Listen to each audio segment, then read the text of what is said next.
In this video, we are going to talk about modern sheep farming, meat processing, and harvesting technology. The slaughter of sheep involves three distinct stages: pre-slaughter handling, stunning, and slaughtering. In the United States, the humane treatment of animals during each of these stages is required by the Humane Slaughter Act.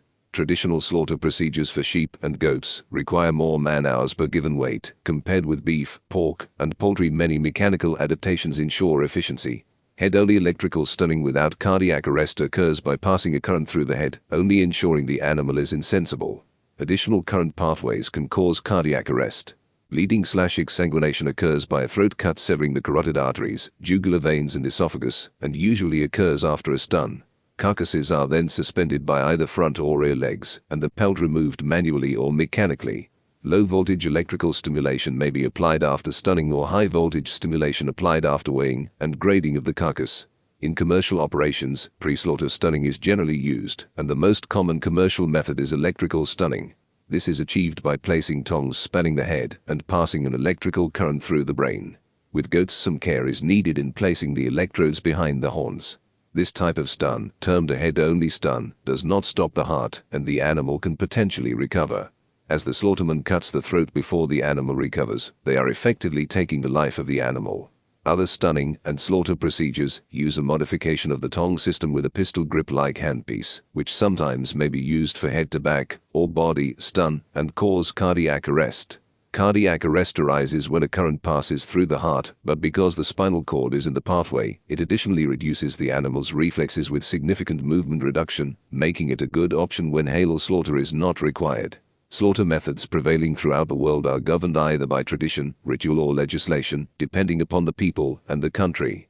In essence, the methods relate to the manner in which the animal is killed and bled, and to some extent dressing and handling prior to use as food.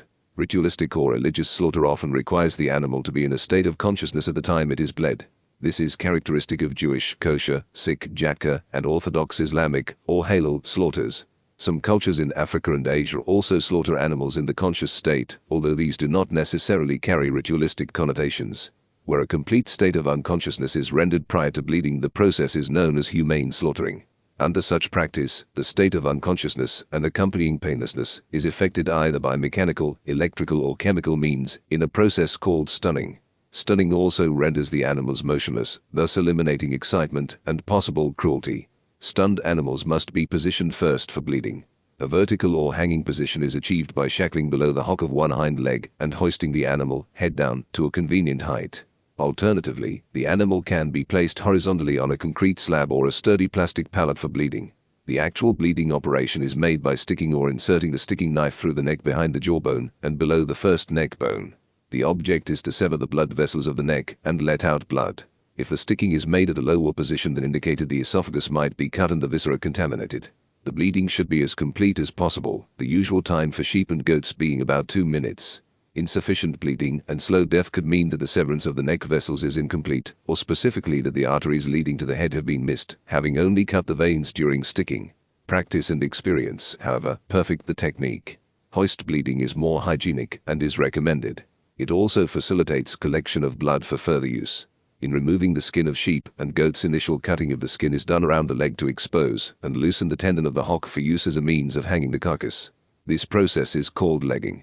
A second step called pelting, after the term pelt normally applied to the skins of lambs and other wool or fur-bearing animals, involves the removal of the entire skin and preparation of the animal body for evisceration.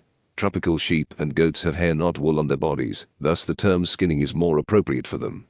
Skinning, like stunning, can be done either in the horizontal or hanging position, the former being more suited to small slaughterhouses, and the latter for larger premises with bigger orders, and with facilities or equipment for ailing the individual carcasses one after another.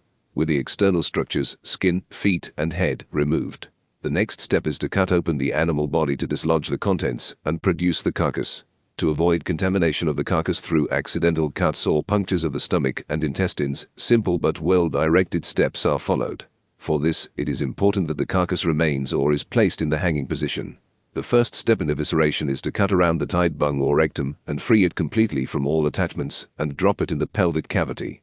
Using the saw or cleaver, the breastbone is cut or chopped along the midline up to its tip. Another cut is made from the cod or udder, using the skinning knife down the midline into the breast cut. By practice, the pelvis is left uncut. The body cavity is entered into to sever the ureter connections to the kidneys, while the intestines are loosened up further. Then the stomach and intestinal mass are pushed slightly out of the midline opening. At this stage, the liver is held out and severed of its connecting tissues, then pulled out together with the freed contents of the abdominal cavity and dropped into a paunch truck.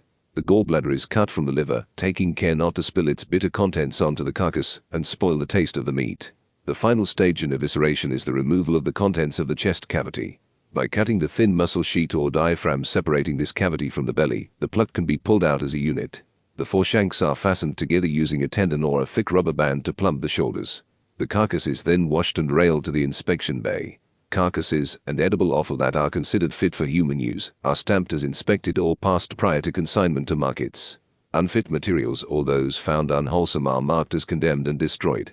Similarly, during ante-mortem inspection, animals whose health condition is doubtful are removed from the regular lot as suspect, re-examined and either passed for slaughter or condemned as the case may be.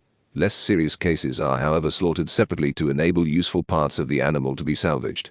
It is a recommended practice to have separate facilities for holding condemned and retained meat, as well as suspect animals.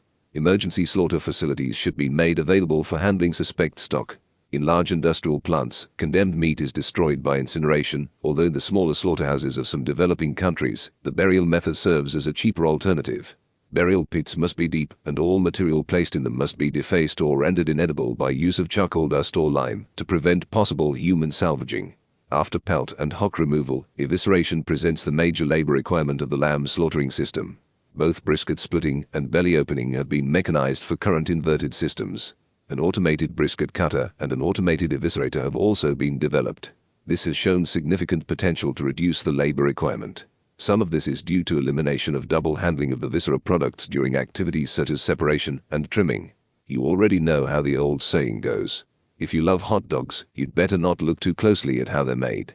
The fact is, whether you love your hot dogs fried at home in butter or steamed in a container of murky water from a pashkut in the big city, whether you take your dogs plain with just a dab of mustard or piled high with tomato, pickles, neon green relish and celery salt, you probably haven't spent a lot of time squinting too closely at that tube of cylindrical cased meat.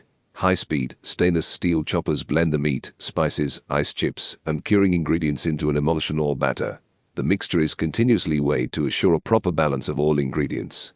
The mixture is then pumped into an automatic stuffer/linker machine, where it flows into casings. The most popular brands of hot dogs use cellulose casings, which are later removed. Some wieners use natural casings, which remain on the wiener when it is eaten. These wieners are considered more traditional, are frequently made by smaller manufacturers, and tend to cost a little more. Once the casings are filled, they are linked into long strands of hot dogs and moved to the smokehouse, where they are fully cooked under controlled temperature and humidity conditions.